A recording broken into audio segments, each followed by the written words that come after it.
नमस्कार, स्वागत है आपका। चलिए रुक करते हैं खबर एक मिनट का, यानी एक मिनट में खबरों का पूरा विश्लेषण। खबर एक मिनट के सफर पर चलने से पहले बात एक बड़ी खबर की करते हैं। लखनऊ के केजीएमयू में कोरोना के नए स्ट्रेन की जांच शुरू हो गई है। जीन सीक्वेंसिंग के कोरोना के नए स्ट्रेन के सैंपल अब पुणे नहीं भेजने होंगे।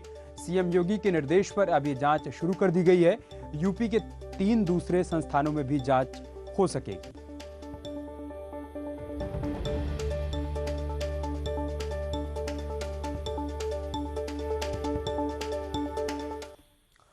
मकर संक्रांति के मौके पर अहमदाबाद में गृहमंत्री अमित शाह पतंगबाजी करते हुए नजर आए। मकर संक्रांति के मौके पर पतंग उड़ाने का चलन है। ऐसे में गृहमंत्री अमित शाह भी खुद को रोक नहीं पाए पतंगबाजी से।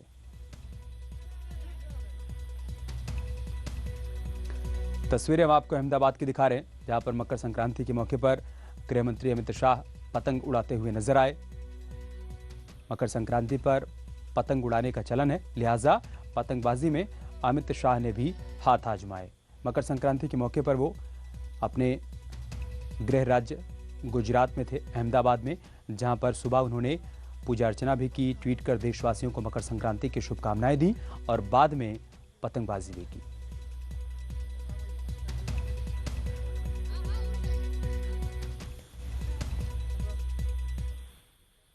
और चलिए देखते हैं खबर एक मिनट।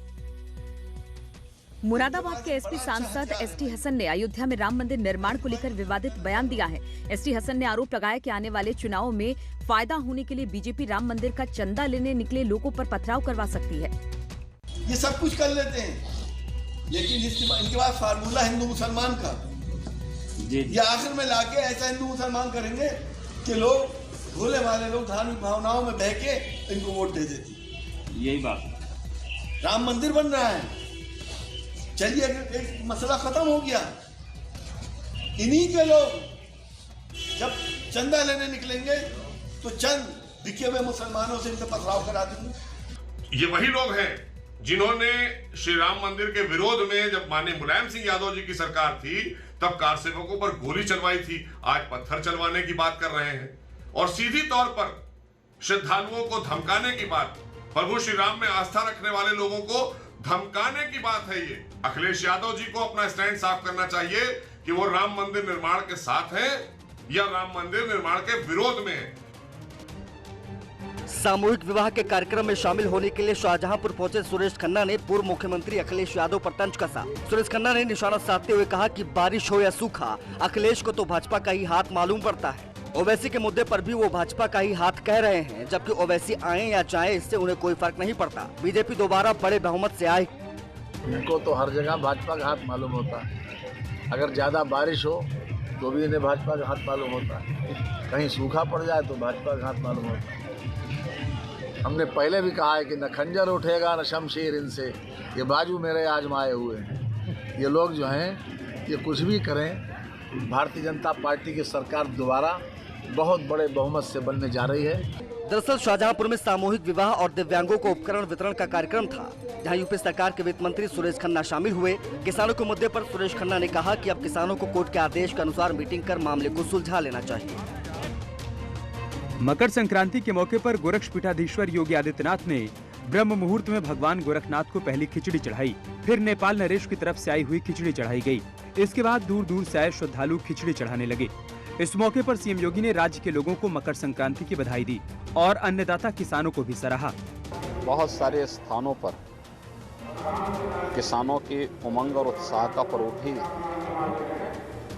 के रूप में भी इसे मनाया जाता है। स्वाभाविक रूप से खिचड़ी का दान इस अवसर पर चढ़ाना इस बात को प्रदर्शित करता है कि हमारा जो अन्नदाता किसान है वह जब अपनी मेहनत से, अपने पुरुषार्थ से खेतों से अन्न उत्पन्न करता है तो त्वदीयमस्तु गोविंद तुभ्यमेव समर्पये के भाव के साथ अपने इष्ट को भी उसका दान स्वरूप देता है।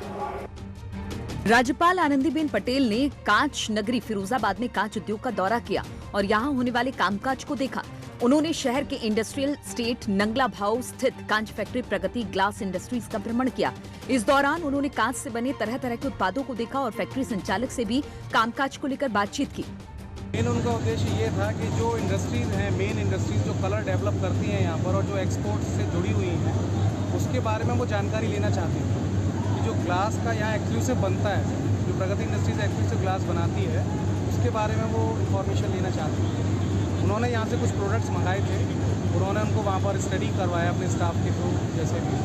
फिर उन्होंने यहाँ पर अपना इंटरेस्ट दिखाया कि हम प्रगति इंडस्ट्रीज विजिट करना चाहते हैं। यहाँ पर उन्होंने विजिट किया, उन्होंने देखा कि हम लोग कैसे प्रोडक्ट बना रहे हैं, कि किस तरीके से लेबर काम कर रही है। इसके बाद राज्यपाल ने प्रमुख उद्योगपतियों से कांच उद्योग को बढ़ावा देने के लिए जरूरी उपायों के बारे में भी जाना। उन्होंने फिरोजाबाद के प्रगतिशील किसानों के साथ साथ स्वयं सहायता समूह की महिलाओं से भी भेंट की। रामपुर में एनसीबी ने एक बड़ी कार्रवाई की। लखनऊ से रामपुर पहुंची एनसीबी की टीम ने थानागंज इलाके में महाराष्ट्र के मंत्री नवाब मलिक के दामाद सैयद अनवर के घर और फैक्ट्री पर छापा मारा तो हड़कंप मच गया। पिछले 2 दिनों से एनसीबी ताबड़तोड़ छापेमारी कर रही है। बुधवार को सैयद अनवर के बीघा रेड और कैंपर हर्बल कंपनी पर छापेमारी की गई थी। ये कहीं न कहीं उसके सूत्र जो है वो रामपुर से जुड़ते हुए नजर आ रहा है, जिसके बाद जो ये कार्रवाई की है। आज दूसरे दिन भी एनसीबी की टीम की छापेमारी जारी है। मैं आपको बता दूं, थानेगंज में इस समय हम खड़े हैं, जहां देखिए एनसीबी की टीम के जो हैं वो भी यहां पे मौजूद हैं और वो इस समय जो पूरी जांच पड़ताल कर रहे हैं। महाराष्ट्र सरकार के मंत्री नवाब मलिक के दामाद के घर हुई छापेमारी पर कैबिनेट मंत्री सिद्धार्थनाथ सिंह की प्रतिक्रिया भी सामने आई। सिद्धार्थनाथ सिंह ने कहा कि अपराध करने वाला कोई भी नहीं बचेगा, हम कार्रवाई कर रहे हैं। कहीं न कहीं जो तार कहीं यूपी में जुड़ते हैं और गलत चीज पे जुड़ते हैं, तो उसमें उत्तर प्रदेश की सरकार उस पर कार्य करती है, कार्रवाई कर रही है और हमारे एसटीएफ ने भी किया है। महाराष्ट्र में पकड़े गए गांजे और एफआईआर के बाद से ही रामपुर में छापेमारी की गई है। पुलिस की कार्रवाई लगातार जारी है। भारतीय किसान यूनियन के राष्ट्रीय प्रवक्ता राकेश टिकैत का बयान सामने आया है। राकेश टिकैत ने साफ कहा है कि भूपेंद्र सिंह मान की कमेटी छोड़ने से उनका कोई मतलब नहीं है, साथ ही कमेटी से किसानों का कोई लेना देना भी नहीं है। राकेश टिकैत से जब कमेटी में शामिल होने को लेकर सवाल पूछा गया तो उन्होंने साफ कर दिया कि मैं कमेटी में शामिल नहीं होने वाला, हम 24 जनवरी की तैयारी कर रहे हैं। हमारा कमेटी से सवाल नहीं है, हमारा है भारत सरकार से। कमेटी से थोड़ा हमको बात करनी, हमें भारत सरकार से बात करनी है। जितने दिन भारत सरकार आंदोलन चलाना चाहेगी, आंदोलन चलवा लेगी। नहीं, कमेटी नहीं बनाई जाए, कमेटी में हमारा है ही नहीं कुछ मामला। अगर नए लोगों को शामिल किया जाएगा तो कैसे? नहीं, हमें नहीं जाना भाई उसमें। कमेटी की तो बहुत रिकमेंडेशन आ रही है, उसमें नहीं जाना, हमें सरकार से खत्म करवाएंगे इसको। बता दें कि किसान करीब 50 दिनों से कृषि बिलों के खिलाफ आंदोलन कर रहे हैं। मंगलवार को सुप्रीम कोर्ट ने तीनों कानूनों पर रोक लगाते हुए कमेटी का गठन किया था, लेकिन किसान कमेटी में शामिल होने से साफ इनकार कर रहे हैं। किसानों का आंदोलन अभी जारी है, उन्हें बिल वापसी से कम कुछ भी मंजूर नहीं। दिल्ली नोएडा बॉर्डर पर धरने पर बैठे किसानों ने कृषि सुधार कानूनों के विरोध में हवन किया। इस मौके पर किसानों ने ईश्वर से कृषि कानून रूपी परेशानी से मुक्त कराने की प्रार्थना की। किसानों ने कहा कि सरकारों की वजह से हम अपने अपने परिवारों से दूर रहकर सड़कों पर बैठकर त्योहारों को मना रहे हैं। ऐसे में सरकार को चाहिए कि वो ऐसे कदम उठाए कि किसान खुशी खुशी अपने घर लौट जाएं। और जो हम देवी देवताओं का जो यहाँ पर जाप कर रहे हैं, उसके माध्यम से ये भी इन्हें इस तरह की जो सद्बुद्धि दे कि ये सही रास्ते पाएं और जो अन्नदाता है उस अन्नदाता को खुशी खुशी घर लौटने की तरफ इनका जो फैसला है उस तरफ सरकार आए। सरकार को सद्बुद्धि मिले। जो किसान यहाँ पर परेशान हो रहे हैं ठंड में और परेशान हो रहे, खाने पीने की सुविधा से परेशान हो रहे हैं, सरकार इनके दुखों को देखे, किसानों के आके यहाँ बात सुने। अगर सरकार के सिर में तो कोई जू ही नहीं रह रही है। इन्होंने चेतावनी दी है कि जब तक कृषि कानून वापस नहीं लिया जाता तब तक हम अपनी मांगों को लेकर इसी तरह से डटे रहेंगे।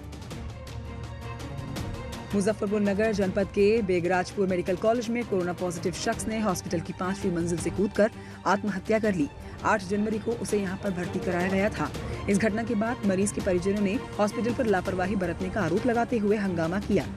जो वहाँ के स्टाफ वाले थे वे उन पर थोड़ा दबाव भी डाल लेते, उनको अच्छे से ट्रीटमेंट नहीं दे रहे थे। तो इस कारणवश मुझे इस चीज़ में संशय है। पुलिस ने शव को कब्जे में लेकर पोस्टमार्टम के लिए भेज दिया है और डीएम के आदेश पर पुलिस ने इस मामले की जांच शुरू कर दी है। हालांकि डीएम ने फैमिली में कुछ प्रॉब्लम्स होने की बात कही है। केयर तो प्रॉपर हुआ है उनका, but some kind of family problems था उनके साथ, क्योंकि जो बगल के बेड्स के लोग जो बता रहे हैं उससे ये प्रिलिमिनरी इन्वेस्टिगेशन में आया है कि he had some personal problems, जिसके लेकर के परेशान है। डॉक्टर्स ने भी काउंसलिंग भी दिए हैं।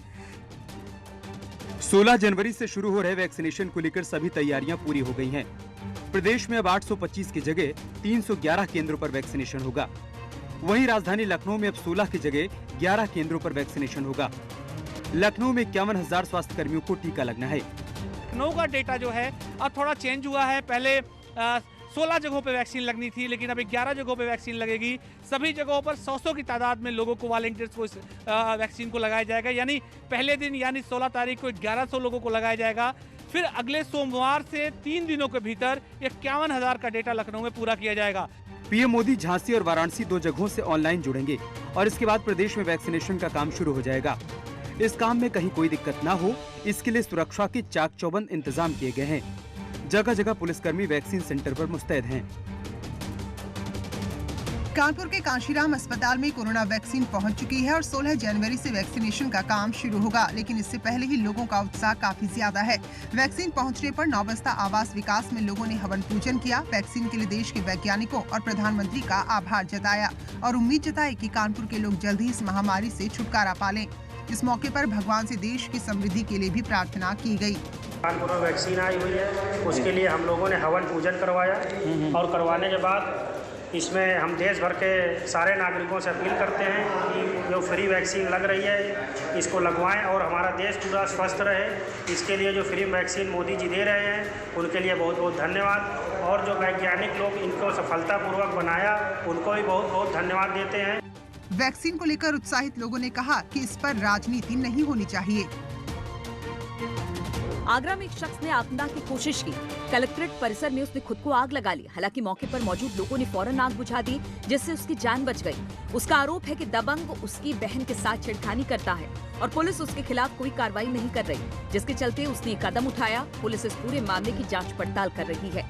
पूछताछ में उसने बताया कि उसकी सिस्टर को कोई लड़का परेशान कर रहा है और पुलिस कार्रवाई नहीं कर रही है, जिससे परेशान होकर उसने ऐसा किया है। और उसके बाद किन परिस्थितियों में ये कदम उसने उठाया है, पूरी डिटेल जो है छानबीन एएसपी हरिपर्वत को बताया गया है।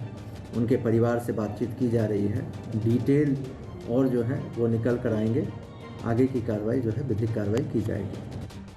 पुलिस के मुताबिक पूछताछ में लड़की ने बताया कि उसके साथ कोई छेड़खानी नहीं करता। उसका भाई नशे का आदी है और मानसिक रूप से कमजोर भी। अब पूरे मामले में क्या सच्चाई है, ये तो जांच में ही सामने आएगा। गाजियाबाद के मुरादनगर इलाके में जहरीला खाना खाने से एक बच्चे की मौत हो गई है। परिवार के 3 लोग गंभीर रूप से बीमार हो गए। रात में परिवार के 4 लोग बेहोशी की हालत में मिले। पड़ोसियों ने इसकी सूचना पुलिस को दी, जिसके बाद पड़ोसियों की मदद से सभी को नजदीकी अस्पताल में भर्ती कराया गया।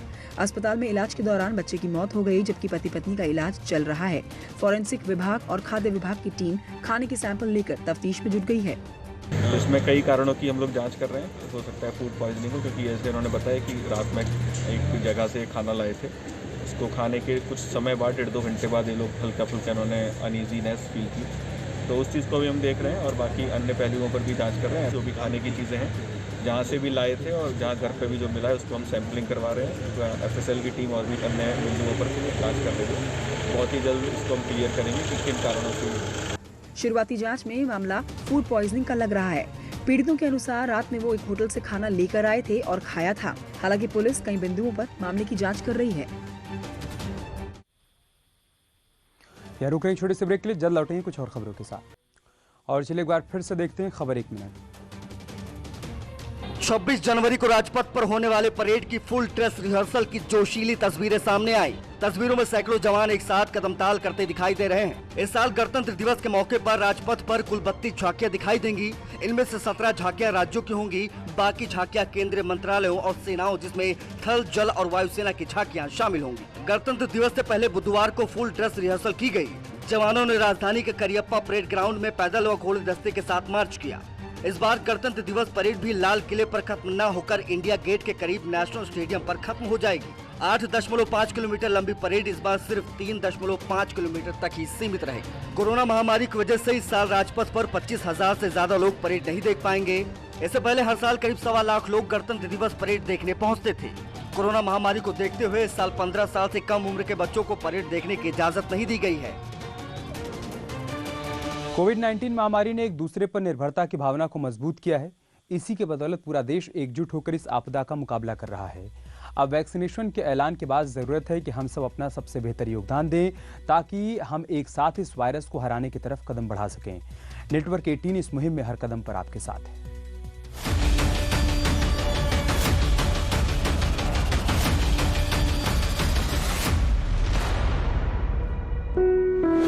तो सवाल बन जाए